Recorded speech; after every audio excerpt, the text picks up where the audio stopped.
Hola a todos y bienvenidos a lo que va a ser este informe de junio, de lo que ha sido este mes pasado de junio. Estoy grabando esto el 10 de julio. eh, se me ha escapado un poco, lo siento, pero bueno, como dicen, nunca es tarde si la dicha es buena, ¿no? Y bueno, vamos a intentar que en estos minutillos que tengo con vosotros, pues que arrojemos un poco de luz de lo que ha sido este mes de junio, que la verdad que se ha portado bastante bien con nosotros. Hemos subido un 5%. Hemos pasado la línea del 30% desde que empezamos en abril del 23. Y bueno, la verdad que bastante bien. Superando ya holgadamente al índice de referencia, toquemos madera, al índice de renta variable mundial. Y bueno, superando ya con creces pues lo que viene siendo las inflaciones acumuladas desde que empezamos, y aún así el dólar se ha mantenido fuerte contra el euro, incluso en periodos donde bueno, pues el BCE ha empezado las bajadas de tipos de sus facilidades de crédito, que eso pues suele beneficiar al euro contra el dólar, todo ello mientras el dólar no baje tipos o lo que es la Fed, pues aún así se ha mantenido bien, con lo que nuestras inversiones en dólares siguen siendo rentables per se. O sea que de momento va todo genial. Pasando un poco a lo que ha sido los principales indicadores o la imagen de lo que ha sido este mes de junio, pues vemos que lo tengo incluso sombreado. El dato del mes ha sido que, bueno, que la inflación de Estados Unidos en el mes de junio no creció con respecto al mes anterior. Esto ya arroja bastantes luces de que parece que el proceso inflacionario que comenzó por allá ya 2021, que parece tan lejano, ¿no? Pues parece que se ha controlado. Parece que se ha controlado, que la Fed ya tiene bastante más amarrada esa inflación que parecía un poco desbocada pues por aquella época, 2021-2022. Y bueno, pues esto abre puertas a la posibilidad de futuras bajadas de tipos que se descuentan para septiembre, y que a un ritmo escalonado según vayan yendo las reuniones de la Fed. Las masas monetarias en general todas han aumentado. Hay más dinero en el sistema económico en general, no tiene por qué ser solamente en el financiero, como veremos más adelante. Con lo que esos suelen ser factores que favorezcan un mejor desempeño de las rentabilidades de los índices. Y bueno, con respecto al resto de inflaciones, pues bastante tranquilas. En la eurozona se ha relajado un poco después del susto de mayo. En China siguen tambaleándose con su economía, que no saben muy bien qué dirección tomar, porque como veis el PMI compuesto ha bajado bastante con respecto al mes anterior, lo cual no es una señal muy buena que digamos. Y bueno, Japón se mantiene estable en esa lucha que tienen ahora contra la inflación, que por fin, bueno, no por fin, no, pero tan anticipada con tanto estímulo monetario desde los años 2000, pues bueno, esto tarde o temprano tenía que salir, y eso junto a las presiones sindicales de aumentos de salarios para equipararse a la inflación, pues le han hecho actuar porque iba a empezar a enquistarse, ¿no? La inflación en el país nipón, ¿no? Los PMIs, pues como he dicho antes, en general bien, sobre todo para el tema de la zona de Estados Unidos y la eurozona, y bueno, pues se empiezan a resentir pues en las dos potencias asiáticas, ¿no? Y bueno, pues el de Japón, aparte de lo de China, que ya lo hemos hablado, la de Japón pues tiene bastante, eh, encuentra su significado pues en eso, ¿no? En las políticas monetarias restrictivas que están empezando a, a aplicar, y no tanto que sean restrictivas, sino dejar de pisar tanto el acelerador en las expansivas, ¿no? Y bueno, pues eso tarde o temprano se nota, lo hemos notado aquí en Europa, en Estados Unidos, igual dicen que queda todavía algo por ver, y en China pues no está siendo menos. El apalancamiento financiero sigue creciendo al ritmo, no igual al ritmo que ha crecido la valoración de la bolsa, pero bueno, va acompañando, de momento sin ninguna lectura excesiva. Va de camino, pero de momento no vemos que haya mucho exceso de endeudamiento en la bolsa estadounidense. Bueno, pasando a la macro, vamos viendo que la evolución de los índices europeos principalmente ha sido marcada por las elecciones europeas que tuvimos el pasado mes de mayo, si no recuerdo mal, y por el susto que tuvieron en Francia, ¿no? Que con ese ascenso de los partidos de derecha, de Le Pen, que tuvieron un gran ascenso y sobre todo el varapalo que tuvo la facción de Macron, pues bueno, levantaron los aires de incertidumbre y se vio reflejado en los mercados, como no puede ser de otra manera, ¿no? Ese spread que vemos en la imagen primera del bono de Francia a 10 años con el alemán, cómo sube ese spread, ¿no? de deuda que le exigen a la renta fija francesa, pues eso, ¿no? Por un nivel mayor de incertidumbre y eso, y el temor de la ingobernabilidad que hay ahora sobre la política francesa, pues han tenido su reflejo en ese spread que ha crecido, que bueno, ha remitido un poco porque al final en las elecciones generales que se anticiparon, pues no fue tanto el susto como parecía que iba a ser en las europeas. Y bueno, se han relajado un poco, aún así siguen en niveles bastante altos por eso, por el tema de la posible gobernabilidad en Francia, ¿no? En la imagen 2 vemos que el índice ISM de servicios, que es otra manera de calcular el PMI y que esto ha salido más recientemente y bueno, refleja valores cercanos a niveles de mayo de 2020. En plena pandemia, 2 meses después del comienzo del confinamiento, pues son valores que indican futuras recesiones, ¿no? Y esto casa bastante con la imagen 3, ¿no? Que es que la curva de tipos de Estados Unidos refleja posibles recesiones para finales de año, ¿no? Y como suele darse muchas veces, pues finales de verano, que ya suele ser un mes complicado para la bolsa, ¿no? Si encima se junta ya con la recesión y unas elecciones por medio, pues bueno, se va a quedar un panorama bastante interesante y no muy de colores, ¿no? Sino un poco más tirando para gris. Y bueno, la imagen 4 es una cosa que hemos hablado aquí bastantes veces y es el hecho de que los datos de empleo están bastante maquillados, ¿no?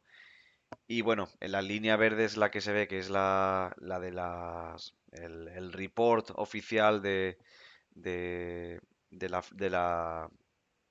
empleo en Estados Unidos y luego la línea que va mucho más abajo pues son las posteriores revisiones del dato. Como veis, no es tanto como lo pintan, o sea, lo pintan como que el mercado laboral es muy sólido, también no dicen que hay bastante temporalidad, que muchos se suman por parte del empleo público.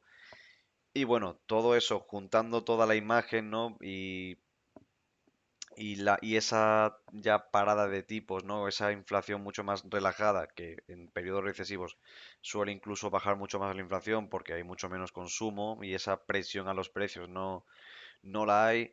Pues bueno, esto pinta cada vez más a que se bajarán tipos bastante más pronto que tarde y bueno, pues eso a la bolsa le viene bien, aunque es algo que hemos estado hablando todos estos meses y es que a la bolsa le viene bien las malas noticias porque bajan los tipos, hay es más fácil que entre dinero en el mercado, pero bueno, sustos los justos, o sea, está bien esto, está bien que haya más las noticias para que el dinero entre, pero que no haya demasiadas noticias malas o que no sean tan malas como para que cierren empresas y caigan las valoraciones. Entonces, pues bueno, estamos ahí en esa dicotomía que bueno, a ver cómo se soluciona. Yo pienso que cuando empiecen a bajar los tipos, las cosas para la bolsa irán bien. Pero bueno, en cuanto aparezcan las razones por las que se han bajado los tipos, habrá algún tipo de crash, ¿no? Que eso lo hablaremos más adelante. Pasando a renta variable, vuelven a haber problemas de amplitud. Se había solucionado temporalmente, había muchos valores que se encontraban por encima de la media de los 100 de la media de los 100 últimos precios, o sea que con respecto a los 100 últimos días estaban bastante mejor, es decir, estaban en buena racha. Y bueno, pues se ha vuelto a disparar. Encabezadas por Nvidia, Tesla también está remontando mucho. Y es que al parecer, bueno, al parecer, la sensación que da es como que se van turnando.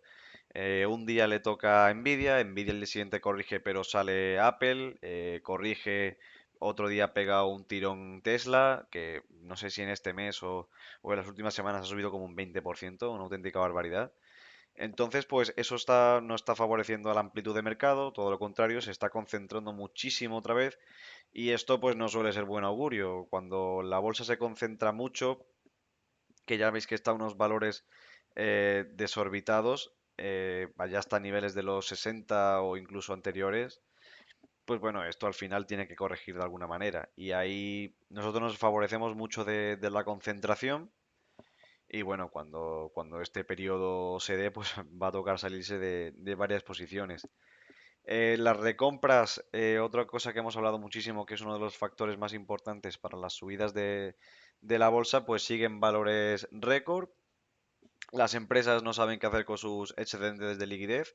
No sé, creo que es algo más malo que bueno, un síntoma más malo que bueno. Lo suyo sería que invirtiesen en CAPEX, ¿no? Inversiones dentro de la empresa para mejorar su capacidad productiva o al menos mantenerla.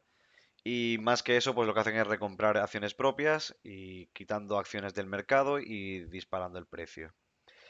Lo último de renta variable es que estamos en un mes, o el mes que viene, julio, es un mes bastante bueno para la entrada de dinero en ETFs, con lo que esto nos beneficia bastante, porque tened en cuenta que esto también lo hablamos en, no sé si me acuerdo si fue en el anterior o el otro. Las entradas de dinero a ETF, que es una cosa que se está poniendo bastante de moda, evidentemente es algo bueno para el inversor porque facilita mucho su exposición a la bolsa en general, ¿no? Pero ¿qué pasa? Cuando se pone demasiado de moda, y es lo que hablan muchos expertos, ¿no? De la bolsa no, la burbuja de los ETFs, el fenómeno es que todo el mundo compra ETFs, se indexa, tranquilo, pero el dinero se distribuye o se asigna siempre de una manera constante. Es decir, el SP 500 tiene 7 empresas está en torno al 30-40% del índice. De cada dólar que se invierte en ETFs del SP 500, 40 céntimos van a esas compañías sí o sí. Esas compañías sí o sí van a recibir dinero, que en parte también puede explicar este efecto de los buybacks, de las recompras de acciones. Es decir, le entran tanto dinero a su capital social, ya sea por los ETFs, ya sea por los resultados, ya sea por no hay nada en lo que invertir, que no creo que sea el caso con el tema de la IA, pues tienen tanto excedente de liquidez que no saben qué hacer con él y lo que hacen es la recompra. Y igual esto es una rémora, que esto es lo que hablan de eso, de las burbujas de la indexación, ¿no? De la gestión pasiva, que no permite la buena asignación del capital porque ya de por sí ciertas empresas de los índices van a recibir una cierta inversión simplemente por estar en el índice. Y bueno, pues esto no es algo que sea muy bueno desde el punto de vista metodológico de la inversión, pero es algo que está pasando y es algo que de momento no nos beneficia. Con lo que, bueno, eso, julio es un buen mes para nosotros, ya lo habéis estado viendo y por más motivos que veremos ahora. Saltamos a varios, aquí eso es lo que os quería decir. Como veis en el gráfico uno, la primera mitad de julio es el tramo del año o las dos semanas más rentables de mediana, perdón, en el SP 500 desde 1950. Y bueno, lo estamos viendo. La segunda mitad de junio suele ser bastante mala. Lo que os he dicho antes de que las crisis suelen detonarse en septiembre. Como veis, la segunda mitad de septiembre siempre suele ser bastante mala. También lo que hemos hablado muchas veces de la estacionalidad, de que, pues eso, de que la gente vuelve de vacaciones, de tal, y cuesta un poco arrancar. A la economía en general está un poco más parada después de ese letargo que tiene en agosto, como veis en la primera mitad de agosto. Es verdad que la segunda mitad es un poco mejor. pues cuesta un poco arrancar, ¿no? Y bueno, pues hemos pasado uno de los peores tramos del año, que es esa segunda mitad de junio. Y bueno, a modo de curiosidad, pues ahí está, ¿no? El tema de la, de la estacionalidad, que yo muchas veces le digo que es como la astrología de los inversores, sin faltar el respeto a nadie, ¿no? Es decir, es algo que, ¿por qué creemos que el rally de Navidad existe? Pues mira, podemos decirte que igual es por las compras de Navidad, podemos decirte que es porque la gente está de mejor humor o lo que sea, pero pasa, ¿no? Igual que el lunes es el peor día de la bolsa de toda la semana. ¿Por qué? Pues mira, no pasa nada en concreto, pero igual la gente del lunes está de más mal humor. Los eventos así más trágicos muchas veces suelen ocurrir los fines de semana, como ha pasado, por ejemplo, el comienzo del conflicto de Israel y Palestina, que empezó en un fin de semana, Ucrania-Rusia, todas estas cosas no suelen empezar los findes, o sea, suelen empezar los findes y tienen su reflejo los lunes, ¿no? Que recogen la información de todo lo que ha pasado el fin de semana, ¿no? Como vemos en la imagen número 2, de vueltas con la... Esto también explica bastante el tema de la amplitud de mercado. Eh, la parte de tecnología del sector tecnológico en el SP500, cuánto peso tiene con respecto al SP500 en general, ya supera valores de marzo del año 2000, de la burbuja.com. No explica un poco, pues esto, el, el exacerbado optimismo que hay con esta nueva tecnología de la IA.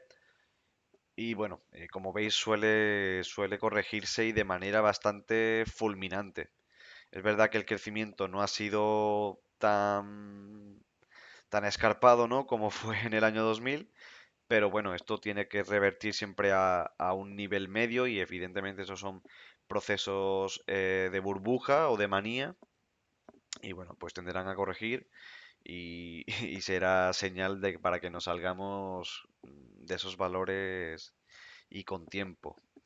La imagen número 3 es la señal del Hindenburg-Omen. Esto es un indicador técnico bastante curioso, raro, y se suele mirar poco hasta que uno lo ve y todo el mundo decimos, adiós, se ha activado el Hindenburg-Omen. El nombre lo tiene por, si no recuerdo mal, es por un Zeppelin alemán que se estrelló en el año 37, si no recuerdo mal. Y bueno, es una señal simplemente de crash en la bolsa. Se mide, si no recuerdo mal, y probablemente os lo diga mal, la cotización, en este caso es del Nasdaq, del índice tecnológico estadounidense. El Nasdaq tiene que estar por encima de la media mensual de 10 semanas, es decir, la semana en la que lo mides está mejor que las 10 semanas últimas, el precio medio de las 10 semanas últimas.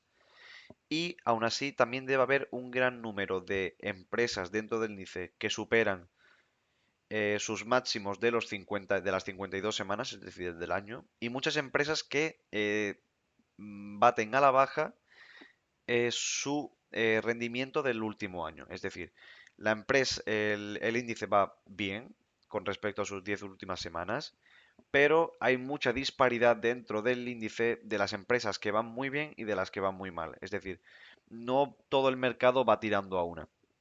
Y bueno, pues esa señal se ha activado. Funcionó en el año 2000, funcionó en el año 2008, como veis funcionó en el año 2020, el 2022 también lo avisó. El crash o ese pequeño mercado bajista que hubo en el año 2019 cuando la Fed subió los tipos. Es decir, funciona. Pero como veréis es condición necesaria pero no suficiente. Es decir, siempre aparece, pero no tiene por qué significar el fin del mundo, o al menos en el corto plazo. Y aquí esto es lo que quería explicaros, y es decir, en el año 2007, previo a la crisis de 2008, al crash, que lo veis ahí justo después de diciembre de 2027, El Hindenburg Omen se activó, es decir, creció bastante en junio de 2027, avisándolo con bastante antelación, pero quedaron pues unos 6 meses más de subida, hasta que tocó pico y ya empezó a corregir, ¿no? Entonces, por eso, se ha activado, ha aparecido, pero que no cunda el pánico, que, pues eso, quedan unos meses de subida, quedan unos meses de que la bolsa, porque esto no es como el COVID, eso fue no llegó a ser un flash crash, pero sí fue un crash eh, con tiempo, es decir, o sea, es sin tiempo, fue bastante repentino, pero como veis lo que en el caso de 2008, que es un caso más paradigmático y como suele funcionar la bolsa en épocas así de recesivas y de crash, suele tener un momento de parada, de no saber qué va a pasar, de que empiezan a suceder cosas malas, pero no sabemos muy bien qué vamos a hacer, de que la Fed empieza a bajar los tipos para ver si calma un poco los ánimos, y ahí es cuando nosotros, pues, con suerte nos saldremos porque, bueno, la tendencia se habrá acabado. Pero como veis, eso es a lo que me refería con que es necesaria, pero no suficiente.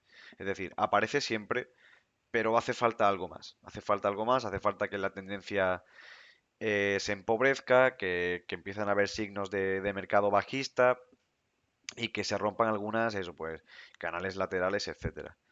Y otra cosa que puede ayudarnos a ver cómo está ese ánimo, cómo podemos ver si habrá mercado bajista, es el interés corto en el Nasdaq 100, en el Nasdaq, en el índice tecnológico que acumula tantas empresas de tecnología que están empujando al índice y gran parte de las compañías, si no todas, que están provocando este problema de amplitud que hemos comentado antes, están en el Nasdaq, ¿no? Y este interés corto, es decir, apetito por abrir operaciones cortas, es decir, a la baja, o sea, mal dicho, apuestas a que baje la bolsa, pues está disminuyendo bastante. Vaya, mínimos de toda esa serie histórica hasta el 2018. ¿Qué nos quiere decir esto? Hay una cosa en la bolsa que se llama ser un contrarian, ¿no? Ir en contra del mercado. Y tiene bastante sentido porque eso, porque cuando hay demasiada euforia, hay bastantes posibilidades de que la cosa se acabe pronto. Y cuando hay demasiado pesimismo, hay bastantes probabilidades de que la bolsa se dé la vuelta. Y esto siempre ha funcionado así, o sea, como veis, por ejemplo, en el caso del gráfico de al lado del Nasdaq, después del año 2008, de toda la crisis del estallido, vamos, se acaba el sistema capitalista, es el fin del mundo, pues toca suelo. Y para 2010 ya casi se ha recuperado. Es decir, evidentemente nadie sabe comprar el suelo, o habrá algunos que sí, y serán bastante buenos, o los mejores, pero cuando más desesperación hay en el mercado es cuando son las mejores oportunidades de compra. Y eso lo dice muy bien Warren Buffett, ¿no? Que en la recesión hay que sacar la caña de pescar porque para empezar es cuando más baratas están las compañías, ¿no? Y si son buenas compañías y no quiebran, pues es cuestión de tiempo que la inversión se revalorice al alza, ¿no? Entonces, pues todo lo contrario. Ahora, nadie piensa en ponerse el corto, todo el mundo estamos subidos a la tendencia al alza, con lo que, bueno, por sentimiento contrario, nos dice que, bueno, hay que tener un poco alerta, hay que estar un poco alerta y ver cómo van evolucionando las cosas. Tenemos el Hindenburg Omen, tenemos el ISM de servicios de Estados Unidos a niveles de mayo de 2020 en un contexto donde la economía mundial se paró, o bueno, ya está empezando a rodar un poco después de pararse. No sé, el mercado laboral no da tantas señales no da tantas señales positivas como nos quieren pintar. Powell la semana pasada en el Congreso Económico de Sintra dio a entender que probablemente habrían ya bajadas de tipos. Hay un popurrí de cosas que nos dan a entender de que probablemente las cosas se empiezan a complicar un poco para finales de año. Y esto del Hindenburg Omen, pues es algo que ya, es que ya llevamos 2 años que venimos adelantando una crisis, se vino una recesión, se vino una recesión, y es verdad que las economías se han paralizado o están disminuyendo el ritmo de crecimiento, pero yo personalmente, hasta que no vea algo en el gráfico que me diga esto va mal, normalmente no suelo ser oídos sordos. Nosotros nos centramos en que cuando vendamos esté más alto que cuando compramos. El resto da igual. Si la empresa es buena o mala, vale, lo que sea. Pero que sea más alto cuando vendamos que cuando compramos, ¿no? Entonces, pues yo sigo mirando el precio y el SP500 está a 5.600 cuando a principios de año estábamos con los call walls y tal, que estaban en 5.000, 5.100. Pues bueno, ¿qué quieres que te diga? De momento seguimos subiendo, ¿no? Señales como estas del Hindenburg, pues ya sí que me hace un poco pararme, ¿no? Levantar las orejas y decir, cuidado, cuidado que aquí sí puede pasar algo, ¿no? Entonces, pues bueno, para finales de año, yo no creo que en verano pase nada. Solo basta que diga esto para que pase algo, pero no, porque en verano se para todo, es decir, todo el mundo está de vacaciones y no suele pasar nada en la bolsa, suele ser bastante aburrido, de hecho. Entonces, pero sí para finales de año, pues sí que entiendo que se empezarán a complicar las cosas. Como he dicho al principio, esas bajadas de tipos ayudarán un poco a ese pequeño optimismo, ese último estertor de optimismo, para que las cosas se empiecen a complicar. Y para entonces habrá dado tiempo a que la bolsa se estabilice, a que los precios se asienten y hagan un pequeño lateral, se muevan en un rango lateral para que podamos salirnos sin problemas y ya si la bolsa quiere caer, pues que caiga. Así que bueno, pues después de esto ha sido junio, bastante bien, un 5%. Creo que de julio llevamos un 1 y algo, 2. Tenemos un 20 y algo por ciento este año, en lo que llevamos de año, y un 32, 33 desde que empezamos en abril. O sea que nos podemos dar con un canto en los dientes, que la idea es que esto siga así de bien, que para eso me paso tanto aquí encerrado en estas cuatro paredes. Y que nada, que como siempre, muchísimas gracias por vuestra confianza, por escuchar estas chapas. Y que nada, que a nivel de vídeos, pues eso, nos vemos en julio. Y ojalá para entonces podamos decir que hemos vuelto a ser campeones de Europa. Así que nada, cuidaros mucho y eso, nos vemos en el vídeo de julio. Un abrazo.